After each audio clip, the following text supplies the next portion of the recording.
Hey there YouTube, today I am going to show you how to make basically a hybrid between real authentic Italian meatballs and American meatballs. They turned out pretty well.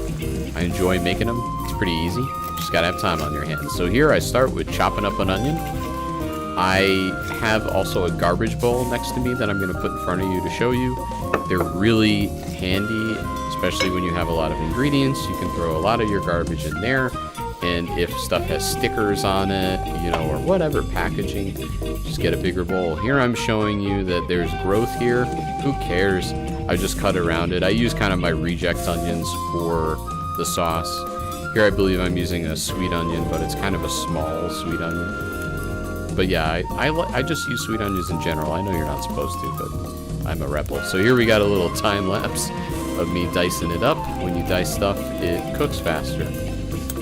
And we're not looking really to caramelize this at all. We're more interested in infusing the taste with the olive oil I'm going to put in. Now here I know 12 pumps is a tablespoon. I did about 10 there, so I'm using less than a tablespoon of extra virgin olive oil. And now we're going to add in my mushrooms. You can really add in whatever vegetables you want.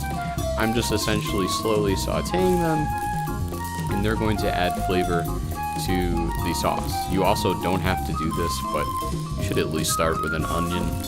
That'll give you some kind of a flavor. And now I'm dumping that into everything else.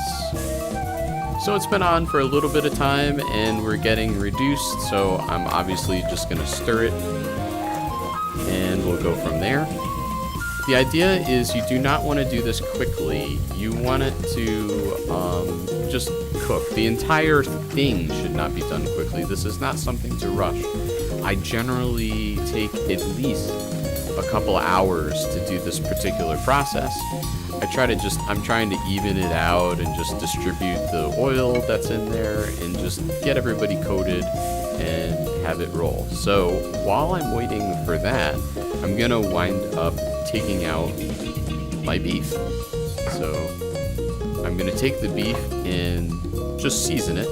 And this is what I use. I use garlic powder and I also use basil. You can add your own stuff. I'm just kind of simple like that. Oh, I'm sorry, I used Italian seasoning, which includes basil. And yeah, I am just dumping it on because there's a legit pound of meat here.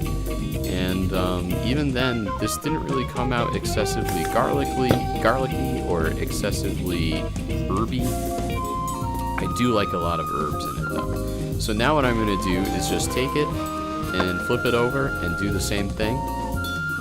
And yeah, for those who are upset with my not using gloves, I mean, yeah. Well, this is how we did stuff in the 90s. It's also how they do stuff in Italy. People are less concerned about that. Wow, it's a lot of garlic powder there. Okay, so now I'm just gonna churn it all up, and this is in hopes to evenly distribute.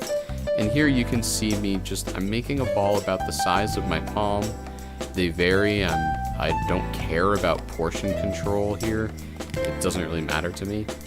So I let them vary. But if you wanted to, you could just basically weigh out X amount of meat, and that would equal one meatball. The giant meatball thing is not an Italian thing. It's an Italian-American thing. And it's just inconvenient to eat, and I don't know, I like to just have meatballs that are simpler to eat. So there they are. Generally I get about 10 to 12 per pound. You can cut your meat with vegetables. I don't do that because I'm just a purist. So now what I'm doing is I'm just gonna saute them puppies right there and basically brown each side. Now this differs from the traditional Italian way, which is you put them in the oven. My grandmother used to brown them in a pan and then put them in the oven. She was first generation Italian American. So here I'm showing you, hey look, you know, I'm just rotating them just like you would basically a sausage or anything else circular. And like any other Italian, I do it with my hands. Who needs a utensils? Right. That wasn't quite an Italian accent, but you get the idea. So here I'm just browning them. It's more for the fat. It's not like they're not gonna cook because I'm gonna be cooking this for hours. Now, everybody uses crushed tomatoes. great. But I like to add some of those tomatoes and chiles, say 1-for-1. So one of those small cans with one of those big cans. I believe that's probably a gallon of crushed tomatoes. So here I put in the chiles first because it activates the spiciness to them when they're cooked in oil and stuff. And basically I'm just letting it all chill. Now I've added the crushed tomatoes and you can see it's just a liquidy mess. But that's okay because we want it to take forever, you know. And sometimes I've even thought, this is taking too fast, so I've added water to it to make the process longer. Here I'm just trying to cover what I can, and the idea is I'm cooking it all at once, which is untraditional, but I'm cooking it all at once so that way all the flavors infuse with each other. You get the beef inside that sauce. So here I'm just moving stuff around. You can see it's still very watery. This is about halfway through the process here, and you can see the water's still boiling. I'm doing this on about a medium heat, I would say. And then eventually I wind up turning it down once it gets thicker. And I'm just kind of showing you, poking and prodding, like, yeah, it's getting thicker, but there's still some puddles in there of water. And that's what we don't want, or at least what I don't want. Make your sauce as watery as you want it to be. So this is a test that I use. It's actually pretty good right there, but it's just the sauce is too watery.